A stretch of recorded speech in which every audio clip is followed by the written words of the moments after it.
Hey guys, Darren here. Welcome to Mayhem Country Living. We are getting ready to cut up some cabbage, start the fermentation process, and we are going to make some kraut.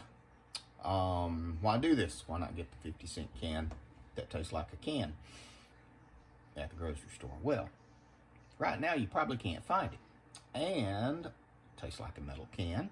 And it does not have any of the lactobacillic bacteria that are so good for your gut health. So what we're going to do is we're going to ferment just one head of cabbage this time, and we're going to use a lot of these crazy ingredients. Sea salt, not iodized, and clean water from the Berkey. That's how we're going to do. And we're not going to be using much water because the way we're going to do this, we're going to ferment this stuff.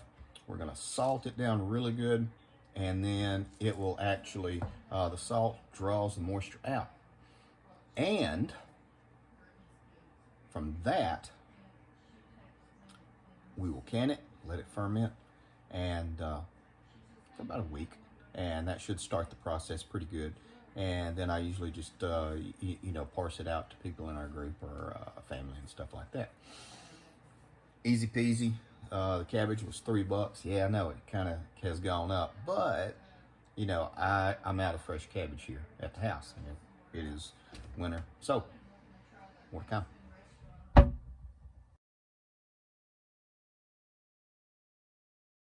All right, guys. Now we're back. What you need? You're gonna need a bowl. You're gonna need a cabbage. You're gonna need a good knife. Don't laugh, it's my wife's knife. Something to cut this cabbage up with. Good cutting board or you'll get in trouble. We're gonna need some coarse sea salt, like I said earlier. You can use pink Himalayan. You can use anything you want, but iodized salt. Why use that crap? And again, the water. How much water we're gonna use? It depends. Now, how much salt are we gonna use? Well, again, that depends too. We will find out how much we need after we cut the cabbage up and begin the salting process. I've used this same recipe, and I have used no water, and I've used a cup of water. It just depends on how much moisture is inside the cabbage itself. So I'm going to cut this guy up. I like it coarse. Some people might like it fine. You could use a food processor if you wanted to. I just don't want to clean the food processor. More to come.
All right, guys, now we are back, and this is the sea salt.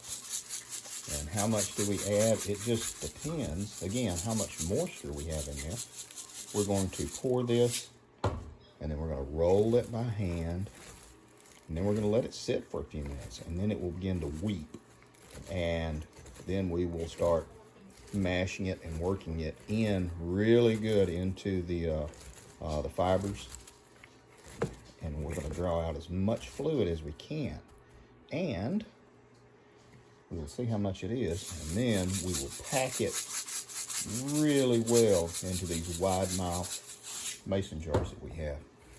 Because I'm using salt, using a brine, and we're not doing an honest to goodness like a hot canning, I'm going to be using these plastic lids on my wide mouth jars. Show them to you just a minute, but I'm going to have to pause here because I got to get both hands down in this. More to come.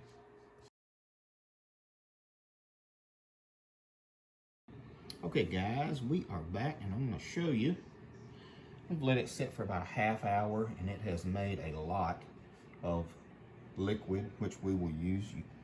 What you want to do, pack your jars and you fill them up very full. And you can already see that there is juice that is still inside there. And you want to eliminate as many of the air bubbles as you can. And then you're going to take your liquid that you save all of it.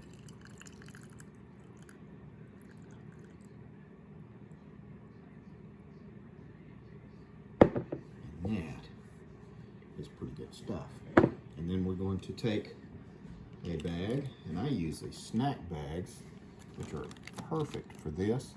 You'll take the snack bag, it's full of extra brine, so none of it goes to waste. And then you will set this in a cool, dry spot. And this is what you will do. You'll set this in here and make sure you have a pan under it that can catch the excess liquid, because all of that is brine and it will dry out into salt again. Let it sit for a week. Go back and check it.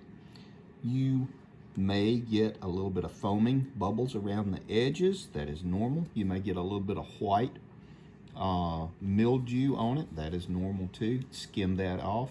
And if you run out of brine or anything for some reason, remember, it's just salt and water, and you just make a little bit more to fill the bag up.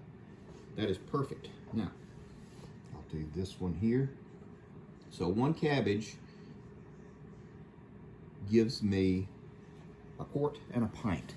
And I pack these things down pretty tight. I used to not, because I didn't know actually how to do it so well. And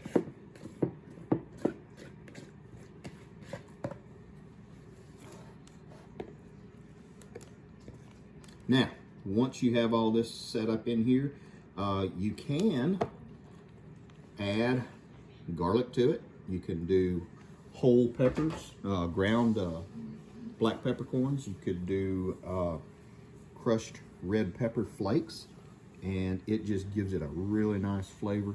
You could add basil. You could add any kind of flavor herb that you wanted to do. You could even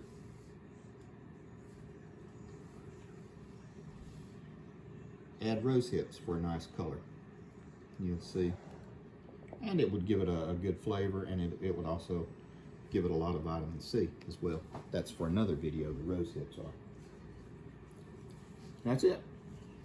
That is all you do for this video. We're gonna top that guy off, and we're gonna get this bag.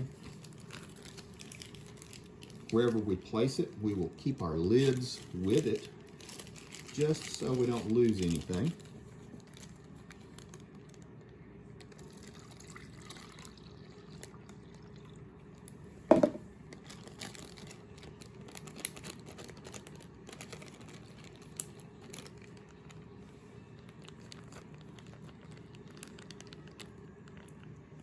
There you go.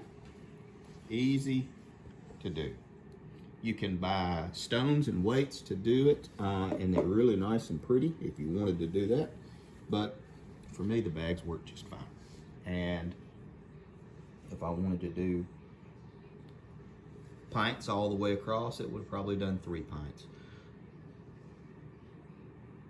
Okay guys, that is how you make kraut. Again, you can flavor it with any kind of herb seasoning that you want to. If you want cayenne, you can do cayenne. You make it as hot as you want to, or as flavorful as you would like.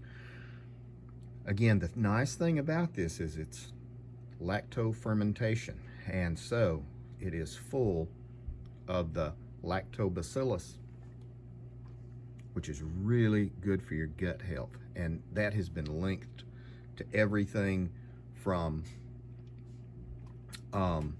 strong immune systems to sterility. I mean, it's just amazing how good gut health is so important. Got this set up, got this set up.